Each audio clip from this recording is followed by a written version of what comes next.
ओम शांति। 25 सितंबर 2024। सुनते हैं आज के परमात्म महावाक्य। मूल्य का हेडिंग है, मीठे बच्चे, बेहद की स्कॉलरशिप लेनी है तो अभ्यास करो, एक बाप के सिवाय और कोई भी याद न आए। बाबा ने कहा, बेहद की स्कॉलरशिप लेनी है तो अभ्यास करो। क्या अभ्यास करना है? एक बाप के सिवाय और कोई भी याद न आए। सुनते हैं आज के मुरली का प्रश्न। बाबा ने कहा, बाप का बनने के बाद भी यदि खुशी नहीं रहती है तो उसका कारण क्या है? सुनते हैं उत्तर। दो कारण बताए हैं बाबा ने। पहला है, बुद्धि में पूरा ज्ञान नहीं रहता है। दूसरा, बाप को यथार्थ रीति याद नहीं करते। याद न करने के कारण माया धोखा दे देती है, इसलिए खुशी नहीं रहती। तुम बच्चों की बुद्धि में नशा रहे, बाप हमें विश्व का मालिक बनाते हैं तो सदा उल्लास और खुशी रहे। बाप का जो वर्षा है, पवित्रता, सुख और शांति, इसमें फूल बनो तो खुशी रहेगी। ओम शांति। ओम शांति का अर्थ तो बच्चों को अच्छी रीति मालूम है। मैं आत्मा, यह मेरा शरीर, यह अच्छी रीति याद करो। भगवान माना आत्माओं का बाप हमको पढ़ाते हैं। ऐसे कभी सुना है? वह तो समझते हैं श्री कृष्ण पढ़ाते हैं, परंतु उनका तो नाम रूप है। बाबा ने कहा, वह समझते हैं कि श्री कृष्ण है, परंतु उनको तो नाम रूप है। यह तो पढ़ाने वाला है निराकार बाप। आत्मा सुनती है और परमात्मा सुनाते हैं। यह नई बात है ना? विनाश तो होना ही है ना। एक है विनाश काले विपरीत बुद्धि, दूसरा है विनाश काले प्रीत बुद्धि। आगे तुम भी कहते थे, ईश्वर सर्वव्यापी है, पत्थर भीतर में है। इन सब बातों को अच्छी रीति समझना है। यह तो समझाया है, आत्मा अविनाशी है, शरीर विनाशी है। आत्मा कभी घटती बढ़ती नहीं। वह है इतनी छोटी आत्मा ही 84 जन्म लेकर सारा पाठ बजाती है। आत्मा शरीर को चलाती है। ऊंचे ते ऊंचे बाप पढ़ाते हैं तो जरूर मर्तबा भी ऊंच मिलेगा। आत्मा ही पढ़कर मर्तबा पाती है। आत्मा कोई देखी नहीं जाती। बहुत कोशिश करते हैं कि देखें आत्मा कैसे आती है, कहाँ से निकलती है, परंतु मालूम नहीं पड़ता है। करके कोई देख भी ले तो समझ नहीं सकेंगे। यह तो तुम समझते हो, आत्मा शरीर में निवास करती है। आत्मा अलग है, जीव अलग है। आत्मा छोटी बड़ी नहीं होती है, जीव छोटे बड़ा होता है। आत्मा ही पतित और पावन बनती है। आत्मा ही बाप को बुलाती है, हे पतित पावन, हे पतित आत्माओं का पावन बनाने वाला बाबा आओ। यह भी समझाया है, सभी आत्माएं हैं ब्राइड्स यानी सीताएं, और वह है राम ब्राइड्स ग्रूम। एक है। जो लोग फिर सभी को ब्राइड ग्रूम कह देते हैं। अब ब्राइड ग्रूम सब में प्रवेश करे, यह तो हो नहीं सकता। यह बुद्धि में उल्टा ज्ञान होने कारण नीचे गिरते आए हैं, क्योंकि बहुत गलानी करते हैं, पाप करते, डिफेम करते हैं। बाप की बहुत भारी निंदा है। बच्चे कभी बाप की ग्लानि करेंगे क्या? परंतु आजकल बिगड़ते हैं तो बाप को गाली दे देते हैं। यह तो है बेहद का बाप। बाबा ने कहा, यह तो है बेहद का बाप। आत्मा ही बेहद के बाप की ग्लानि करती है। बाप, आप कछमछ अवतार हो, श्री कृष्ण की ग्लानि की है। रानियां, बाबा आप कछमछ अवतार हो, श्री कृष्ण की भी ग्लानि की है। रानियों को भगाया, यह किया, माखन चुराया। अब माखन आदि चुराने की उनको क्या दरकार पड़ी? कितने तमोप्रधान बुद्धि बन पड़े हैं। बाप कहते हैं मैं आकर तुमको पावन बनाने की बहुत सहज युक्ति बताता हूँ। बाप ही पतित पावन सर्वशक्तिमान अथॉरिटी है, जिसे साधु संत आदि भी जिसे जैसे साधु संत आदि जो भी हैं उनके शास्त्रों की अथॉरिटी कहा जाता है। साधु संत आदि को शास्त्रों की अथॉरिटी कहते हैं। शंकराचार्य को भी वेद शास्त्र आदि की अथॉरिटी कहेंगे। उनका कितना भवका होता है। शिवाचार्य का तो कोई भवका नहीं, इसके साथ कोई पलटन नहीं। यह तो बैठे सभी वेद और शास्त्रों का सार सुनाते हैं। अगर शिव बाबा का भभका दिखाएं तो पहले इनका ब्रह्मा का भी भभका चाहिए, परंतु नहीं। बाप कहते हैं मैं तो तुम बच्चों का सर्वेंट हूँ। बाप इनमें प्रवेश कर बच्चों को समझाते हैं कि बच्चे तुम पतित बने हो, तुम पावन बन फिर 84 जन्मों के बाद पतित बन गए हो। इनकी हिस्ट्री ज्योग्राफी फिर से रिपीट होगी। 84 जन्म भोगे हैं, फिर उन्हें ही सतो प्रधान बनने की युक्ति बताते हैं। बाप ही सर्वशक्तिमान है। ब्रह्मा द्वारा सभी वेदों शास्त्रों का सार समझाते हैं। चित्र में ब्रह्मा को शास्त्र दिखाया है। ब्रह्मा को शास्त्र दिखाया है। चित्रों में ब्रह्मा के हाथ में शास्त्र दिखाते हैं, परंतु वास्तव में शास्त्र आदि की बात है ही नहीं। न बाप ने शास्त्र न बाप के पास शास्त्र है, न इनके पास, न तुम्हारे पास शास्त्र है। यह तो तुमको नित्य नई बातें सुनाते हैं। यह तो जानते हो कि सभी भक्ति मार्ग के शास्त्र है। मैं कोई शास्त्र थोड़े ही सुनता हूँ। मैं तो तुमको मुख से सुनाता हूँ, तुमको राजयोग सिखलाता हूँ, जिसका फिर भक्ति मार्ग में नाम गीता रख दिया है। मेरे पास व तुम्हारे पास कोई गीता आदि है क्या? यह तो पढ़ाई है। पढ़ाई में अध्याय श्लोक आदि थोड़े ही होते हैं। मैं तुम बच्चों को पढ़ाता हूँ, हूबहू कल्प ऐसे ही पढ़ाता रहूँगा। कितनी सहज बात समझाता हूँ। अपने को आत्मा समझो। कितनी सहज बात समझाते हैं। अपने को आत्मा समझो। यह शरीर तो मिट्टी हो जाता है। आत्मा अविनाशी है। शरीर तो घड़ी घड़ी जलता रहता है। आत्मा आत्मा एक शरीर छोड़ फिर दूसरा लेती है। बाप कहते हैं मैं तो एक ही बार आता हूँ। शिवरात्रि मनाते भी हैं। वास्तव में होना चाहिए शिव जयंती, परंतु शिव जयंती कहने से माता के गर्भ से जन्म हो जाता है, इसलिए शिवरात्रि कह देते हैं।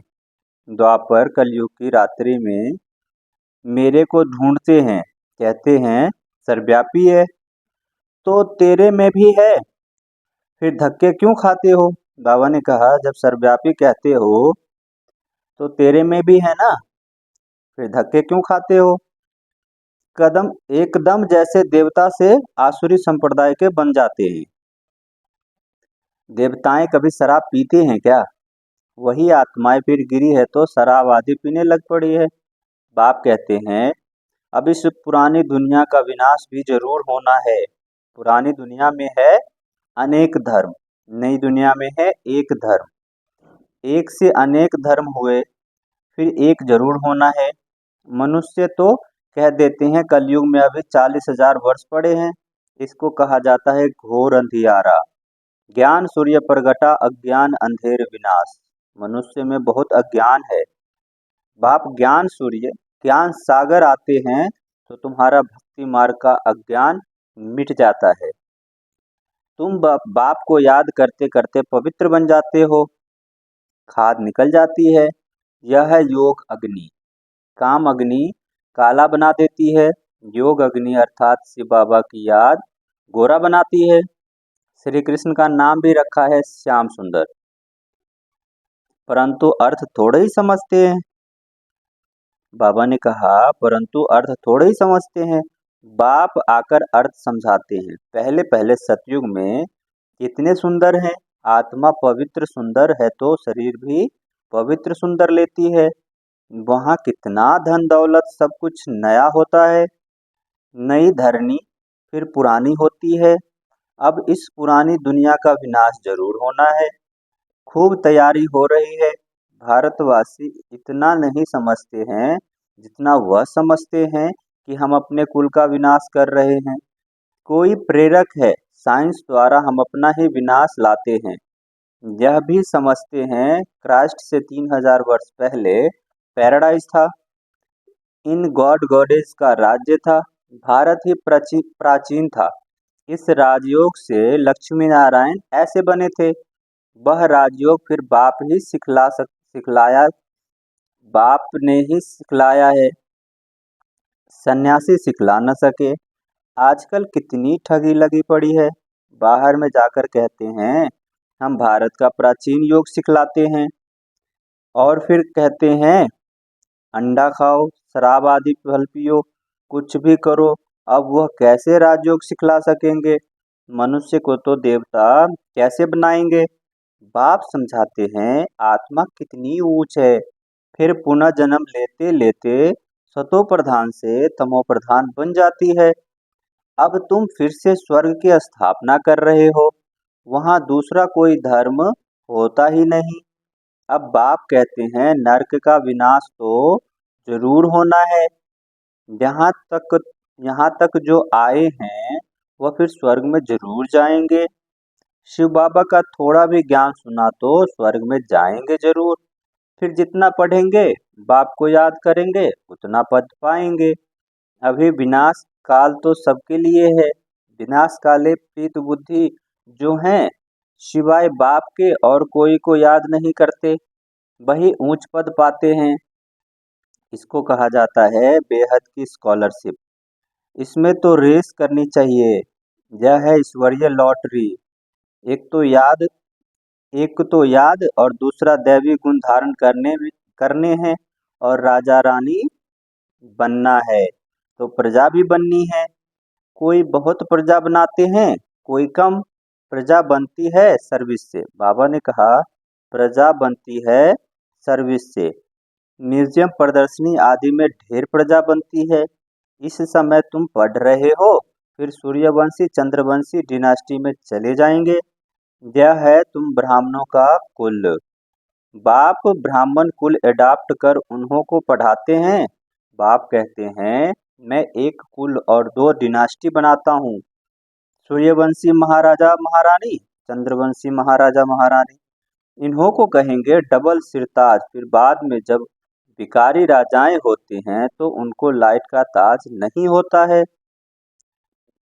उन डबल ताज वालों की मंदिर बनाकर उनको पूजते हैं, पवित्र के आगे माथा टेकते हैं। सतयुग में यह बातें होती नहीं, वह है ही पतित। बाबा ने कहा सतयुग में यह बातें होती नहीं, वह है ही पावन दुनिया, वहाँ पतित होते नहीं। उनको कहा जाता है सुखधाम, वॉइसलेस वर्ल्ड। सुखधाम निर्विकारी दुनिया, इसको कहा जाता है विशेष वर्ल्ड, विकारी दुनिया। एक भी पावन नहीं। सन्यासी घर बार छोड़ भागते हैं। राजा गोपी चंद का भी मिसाल है ना। तुम जानते हो कोई भी मनुष्य एक दो की गति सदगति दे नहीं सकते। सर्व का सदगति दाता मैं ही हूँ। बाबा ने कहा सर्व का सदगति दाता मैं ही हूँ। मैं आकर सबको पावन बनाता हूँ। एक तो पवित्र बन शांति धाम चले जाएंगे और दूसरा पवित्र बन सुख धाम में आएंगे। यह है अपवित्र दुख धाम। सतयुग में बीमारी आदि कुछ भी होती नहीं। तुम उस सुख धाम के मालिक बनते हो। बाबा ने कहा तुम उस सुख धाम के मालिक थे, फिर रावण राज्य में दुख धाम के मालिक बने हो। बाप कहते हैं कल्प कल्प तुम मेरी श्रीमत पर स्वर्ग स्थापन करते हो, नई दुनिया का राज्य लेते हो, फिर पतित नरकवासी बनते हो। देवताएं भी फिर भिखारी बन जाते हैं। बाबा ने कहा पतित नरकवासी बनते हो, देवताएं फिर भिखारी बन जाते हैं, वाम मार्ग में गिरते हैं। अच्छा, मीठे मीठे सिकी लदे बच्चों प्रति माता पिता बाप दादा का याद प्यार और गुड मॉर्निंग। रूहानी बाप की रूहानी बच्चों को नमस्ते। हम रूहानी बच्चों की रूहानी बाप दादा को याद प्यार गुड मॉर्निंग और नमस्ते। सुनते हैं धारणा के लिए मुख्य सार। पहला है जैसे शिव बाबा का कोई भभका नहीं, सर्वेंट बन बच्चों को पढ़ाने के लिए आए हैं, ऐसे बाप समान अथॉरिटी होते हुए भी निरहंकारी रहना है, पावन बनकर पावन बनाने की सेवा करनी है। सुनते हैं धारणा के लिए दूसरा पॉइंट। विनाश काल के समय ईश्वरीय लॉटरी लेने के लिए प्रीत बुद्धि बन याद में रहने व दैवी गुण को धारण करने की रेस करनी है। सुनते हैं आज की मुरली का वरदान।